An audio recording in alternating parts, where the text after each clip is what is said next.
Are you tired of not filling your RSVPs? Circus can deliver people to your event even at the last moment. Using their own advanced algorithms, they can match and connect your business with your ideal crowd. Visit circus.com to get started or request a demo. That's surkus.com. Are you a follower? 9, 8, Okay, so we're gonna be Welcome to GatherGeeks, a podcast by BizBash, the place where people passionate about meetings and events come together. Here are your hosts, BizBash CEO David Adler and Executive Editor Beth Kormanik. Hello and welcome to GatherGeeks. Today we're going to be talking about astrology with Leslie McGuirk. Not horoscopes, but rather how astrology can be used to understand and engineer group dynamics at events. This is a departure from our usual conversations, but it fits with our mission to expand the horizons of our listeners. So David, how did you connect with Leslie? Well, this is definitely a good one. I met her, I go to this spa called Rancho La Puerta. And I've been going there for years and years and years. And it's in Tecate, Mexico, right off of the border below San Diego. Just for R&R. For R&R, and I've met the most incredible people in my life there. We do mountain climbing and yoga and all this stuff. And they have these speakers in the evening and they have classes. And I took this class in astrology where they told you what your signs were, what your moon sign was, and what your fire sign was. And she put together these exercises that had people following their signs, and the attributes of what the sign meant were perfectly matched. I was kind of blown away. Wow, that's amazing. Well, we're going to hear more about how astrology can help you as an event planner pick a date and understanding the communication styles of your attendees. And Leslie's also going to demystify things that we've heard about, like the effects of a full moon and Mercury in retrograde that maybe we've heard about but don't necessarily understand how they work. So really interesting conversation, and let's check it out. So we're here with Leslie McGuirk, a world-renowned astrology expert. And we're at Rancho La Puerta, this incredible health spa in Tecate, Mexico. And we're talking about astrology and how it impacts with events. And I wanted to first start with why Leslie thinks that astrology is something that we should take more seriously. Yeah, so David, it's unbelievable how few people understand the magic of astrology and what it really is. Most people think of it as horoscopes in the back of magazines, which I'm fighting that thought because it's so much more than that. What I believe it is human design, that if you look at everything in nature, it has a pattern, including us. And whether you look at a tree trunk or a snowflake or even a seed, we come from a seed, and everything in nature that grows, a lot of plants are all obviously from seeds. And imprinted inside of seeds is the system of what that thing will become.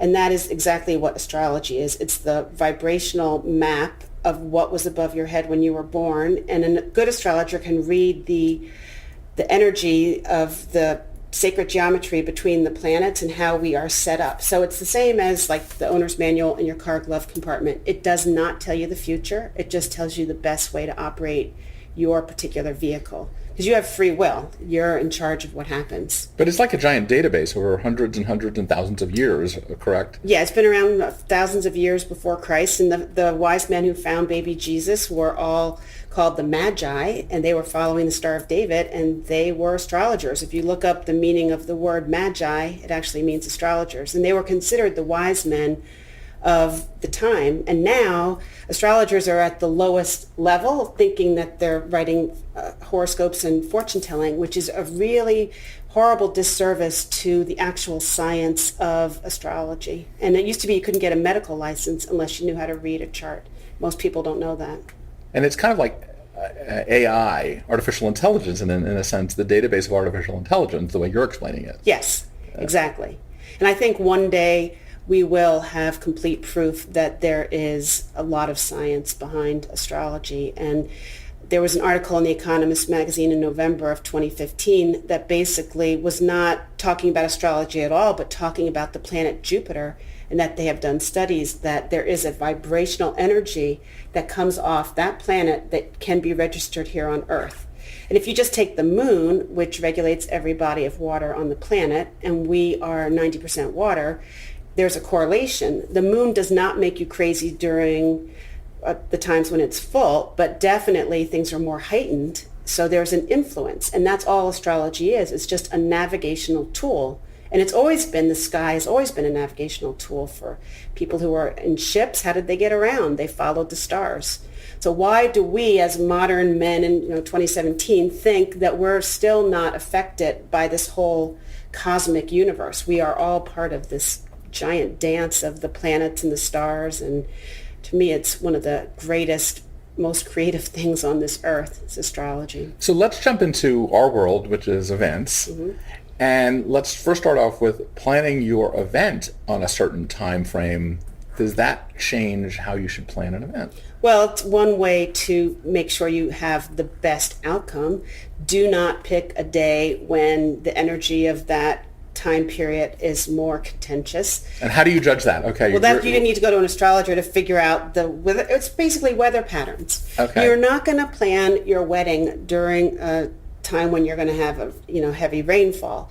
So you try to pick the best date you possibly can when the energy of that day is conducive to whatever it is you're trying to do. Okay, so how do you get the eye rollers that are listening to us now, and they're saying, "Oh, that's a bunch of crap." What do you do? You get this all the time. Yeah, well, it's just an influence. You can pick whatever the heck day you want to pick, but why not use the energy the best that you possibly can? And the same thing is true like with farming. We're here at the ranch, the organic garden. There's a lot of people right now who are doing biodynamic farming, which is all based on the cycles of the moon.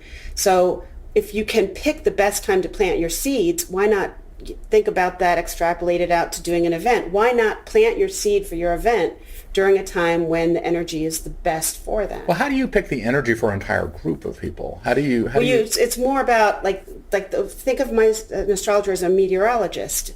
It's just the weather for that day. There are some days that are more gnarly than others, and so you just pick a day that would be more uplifting, you want a day when things are going to flow, where things are easy. So people, I think a few months ago, everybody was saying, everything's bad because of something. Mercury's retrograde. Tell us, what does that mean? Well, Mercury retrograde is the most ridiculous thing because people don't know what the heck it is. Well, what is it? All right, what it is, it's a time when it appears as if the planet of communication, Mercury, is going backwards in the sky. So during these periods, for most human beings, it's a time when things don't go as planned.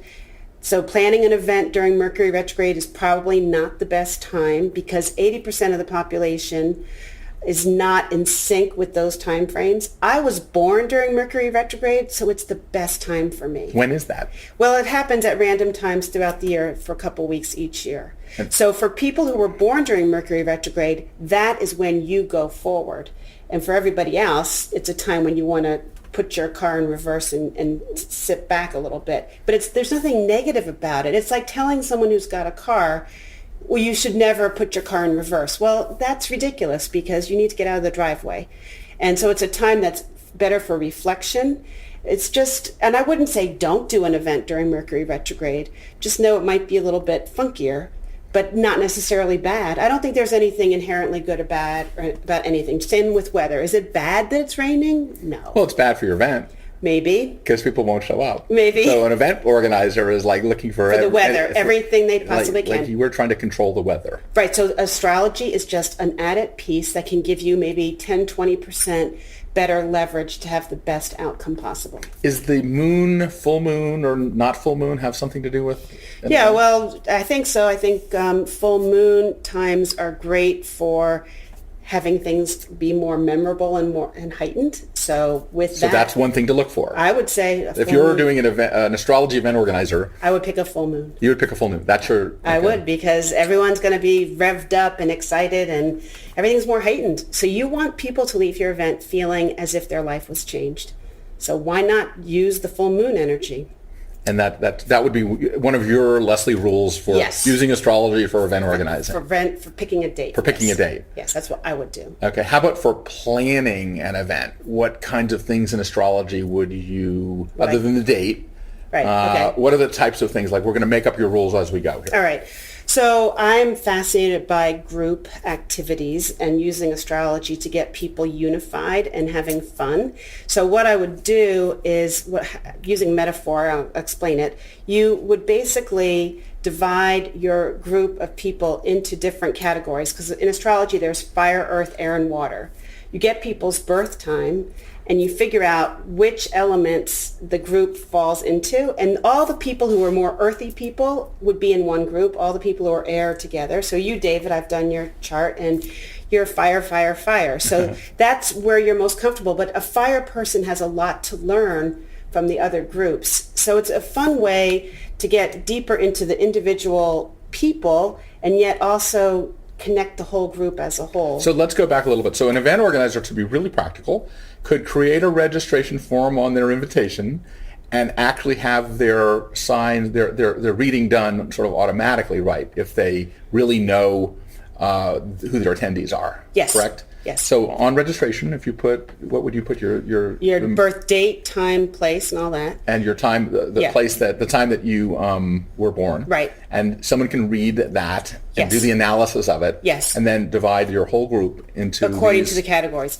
Which are the categories again? There. Fire, earth, air, and water. And what we would start with is everyone knows their sun sign, which is like saying I'm a Ford or I'm a Mercedes. I don't really care about that because it's not that interesting to me. I don't know if you're a convertible or a station wagon. So if you get everyone's birth data done ahead of time, we can look at just one thing, which is how do people communicate with each other, which is what events are about. It's about how do you form communications with others, and how do you get your message out to the larger audience. So what I would do is find out every single person who's at your event, what is their Mercury sign? How do they communicate? Is it in the style of fire, which is aggressive and passionate and direct, or do they communicate more with water style, which is gentle, soft? Think about a lake and it's or tears. It's very emotional. Air is all about the intellect and the mind, and earth is about practicality. They're the people who want everything to make sense and to be verified. And so you get all these different communication styles, but when you start getting an entire group of people who then are put together with their same tribe members in terms of how they think, it's really interesting because you can then watch and you listen to them talk when they're in their little groups, and you'll see it from across the room. Like all those fire people, they're loud and boisterous and energetic, and all the water people are soft and quiet. And it's not that one is good and one is bad. It's just really useful to know that they're different, and it takes all kinds to make a really great conversation. So you could program them individually. Yes. As if you're doing a conference. Yes. I mean, IBM now is specializing in something called the cognitive event. Cognitive event is kind of creating the experience on the fly. So you actually know all the data about someone, and then you program accordingly. If they used astrology, it would actually get to more of the emotion piece of that, understanding who they are, right? Yes, exactly. And what's great, I always say astrology is the language of compassion, because once you understand, we're just taking this one piece of astrology, which is communication. Once you understand someone's communication style, it just makes it so much easier to get the whole system of how the entire group works. And what's also nice is that you're giving the people who come to your event a really powerful gift. Like once you understand that you have let's say you, Dave, you have a very direct communication style, passionate, energetic, think of fire, what it does in nature, it's sparky, it's energetic. If you are in a relationship with somebody in the office whose communication style is water, think about water and fire and nature. They are kind of difficult together. It can be interesting, it can make steam, but that water person could be totally overwhelmed by the fire person's energy. And yet that water person has their own wisdom, their own style. So it's all about how do we get the best out of everybody. So if you're going to do let's first start with the eye rollers. Okay. The people that are saying, oh, this is a bunch of crap. Right. I've been to some of your sessions, and you do physically divide people up into these teams. Yes. And you actually, is there evidence that you see that this actually people are saying, yes, I am relating to this moon sign communication behavior. Mercury sign. Yeah. Mercury sign. But how do you know that? I mean, that's the science of astrology. It's like basically, why is it that when we look at dogs, for example, and you look at a greyhound and you say, well, they're designed for speed, all right? Well, you are a very fiery your astrological chart is filled with fire. You're made for speed. You're made for quickness. Now that's but over years and years and years, somebody, thousands of years, they've created this database. Is that kind of... Yes, it's like a language of archetypes. Mm-hmm. Yeah. And it's through... It's a database. Somebody studied Yes. the different behaviors of people and created some sort of database. Yes. I keep going back to AI, this is like part of the old world of AI. Right. And when Carl Jung studied astrology and Freud told him not to, he said, people are going to think you're crazy, this nutty thing about studying the stars. And he said, I can't not do it. It's too accurate. I work with doctors. I tell my clients I'm 95% accurate with figuring out your wiring system. I don't entirely understand why it is as accurate as it is, but I know it is. And you've seen it in action here. When I divide the groups up, I would say about 95% of the time, it's the correct group that they're in. And it's fascinating. I mean, to me, this is one of the most miraculous things on the planet that hardly anyone knows anything about. Well, it doesn't. I mean, if you keep going back to AI and going back to algorithms and things like that, then somebody figured out this database. Yes. But the behavior piece is pretty amazing too. Like the fire attributes. I mean, if you're going to do an event and you found out the majority of you people have a fire attribute communication style, yeah, how would you plan your event for that? You would need that event to be fast-paced and very dynamic, because that's what they love. Right. And the air people love that too, because fire and air, they work so together. You can do a same program for those people. Yes. What about the other ones? Well, the earth and air people, they're much more into softer, gentler. They don't need all the pyrotechnic stuff. I mean, they could enjoy it, but it's a softer energy. So usually a good event, you should have a little bit of everything. That's like cooking. You don't want all spicy, because then the people who don't care for that are not going to be happy. I also went to one of your classes here on food and astrology. It was fascinating to me if you can also use the same sort of methodology to create the menus based on these types of... What kind of food are fire food? I guess it makes sense that they're spicier. Spicier, anything to do with heat. So chilies and peppers and anything that's the color red. And so... earth people are like potatoes, comfort food, anything that's keeps you grounded and makes you feel safe, like a rock. You know, they don't want to move. They want everything to be, they don't want anything too adventurous. And then air is always about the intellect and the mind, and lighter, and trying variety and many different things. So those qualities you can add to the food as well. And then water, of course, you know, anything with liquid, so soups and things that are gentle in that liquidy way. Proving ROI for event professionals can be tough. With Circus, businesses can connect with the consumers they want the most, shifting unaccountable marketing dollars to directly acquiring an on-brand crowd. Visit circus.com to request a demo. That's surkus.com.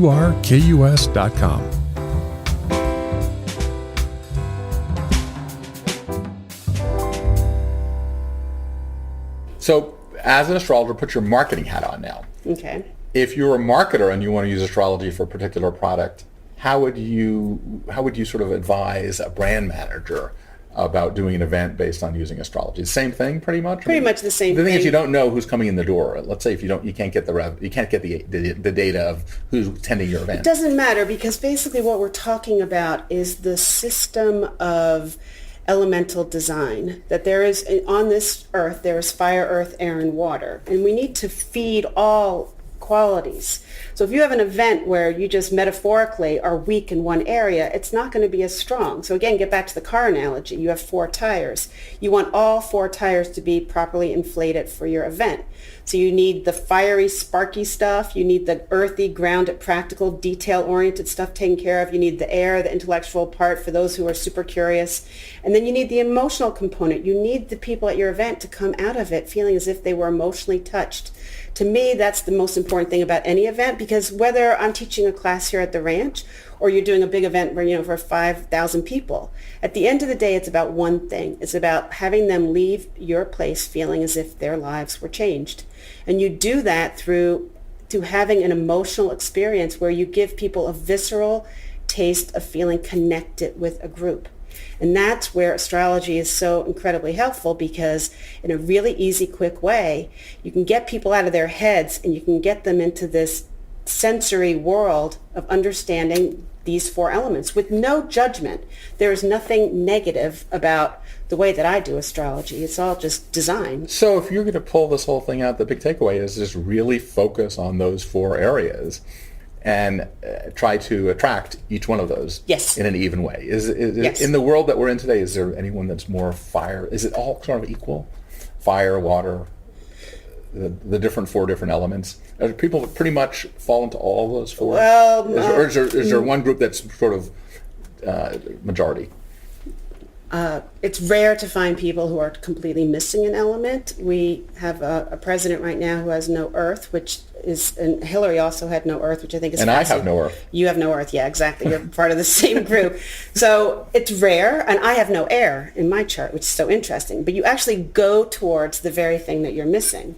So I, with no air, study astrology, which is one of the most intellectual things you can possibly do. Air is always the mind and the head. And what do I study? Space, But it's something that I need to put into my life with intention. So right now, our planet needs, the earth is the most important thing right now. I'm a big environmentalist. I feel like if we don't have clean water and clean air, who cares about anything else? So right now, in this time and place, earth is the most important thing. So I would say, to answer your question, for any event, the one element that I would be most focused on would be that earth element, which is also the food, and it's the groundedness. Because what's happening with the cell phones and the computers, we're very disconnected from the rhythms of nature and from being connected to the earth in the way that we need to. And that's one reason why coming to a place like Rancho La Puerta feels so good, is because we're so earthbound here. So in an event, if you can bring in more of the earth element, I think that would be good, because so much of it, we're just like walking around with heads walking around. We forget we're even in our bodies. So as we conclude here, if you're an event organizer and you're seeing, oh my God, there's something to this, how do you find an astrology that you can trust? Well, Astrologer. you call me. Yes, okay, we'll find out how to get to you. And there aren't many people who are doing what I'm doing. I go to astrology conferences, and it's mostly these very esoteric people who don't know how to communicate the science of it, because I think my background as a children's book author and illustrator and teaching here at the ranch for 17 years, I've taught in the corporate world. I think I have a very unusual way of taking something super complicated and making it user-friendly. And, there are really good astrologers out there, but half the time when you go to a good astrologer, they're talking this language that nobody understands. And I don't find many people in my field who actually have the ability to explain it. So that's just my personal opinion. Well, you do it a great, when you do your events here and you do a reading and then you divide everyone up into the 4 areas, it's remarkable how everyone's nodding their heads. Oh my God, she got it right. Yes, and even non-believers. Yeah, even you definitely. I love non-believers. I love the fact that people think that maybe astrology is crazy. And I always tell everybody, don't believe anything I tell you. Just entertain the possibility that I might be onto something. And it's only until you have a direct experience of what I'm talking about that you will understand that there is something to this astrology that's been around for thousands of years. There's a reason why India and China and all over the globe, I mean, think about the sky. It was the TV of, thousands of years ago. What else were you going to look at night? That's what you would watch and study and notice patterns. And we're connected. We're part of this whole system. So have you ever used this for planning events, this technique? Or is this a new area? Not yet. That's why I'm talking to you as a way to get it started, because I think it's such an incredibly fun thing. And trust me, everybody's interested in it, even if they act like they aren't, because who doesn't want to know about themselves? You're right. And also done in a way that has nothing to do with fortune telling. It's no different than Myers-Briggs. Yeah. They use that in the corporate world, but why is it that astrology has been pushed to the side of horoscopes, which again, I have no interest in that, and I don't find that that's useful at all. Right. And that's not what I do. Right. This is just a mapping system. It's just a tool. Right. Okay, so Leslie, how do people find you? Just go to my website. Which is? LeslieMcGuirk.com. Spell that for us. LESLIE. And then MCGUIRK. Yeah, great. LeslieMcGuirk.com. Great. Well, Leslie, this is great. We hope to have you at other BizBash events and talking about this. I think people will find it fascinating. Thank you so much. Thank you. David, thanks for bringing us that conversation. You acknowledged when talking with Leslie that there are skeptics out there. So do you think this will be a hard sell for event planners or for the people who approve their budgets? Well, as we talked about, it's really, if you think about it like a database of history and coming with the ultimate in crowdsourcing, it kind of makes more sense. So yes, it's a little bit out there, but it's amazing how it actually works. Mm-hmm. Leslie even did a reading of your chart, as we heard. Fire. Right. Well, what do you do with that insight? Well, I went to a dinner that she hosted, and she cooked based on your fire sign.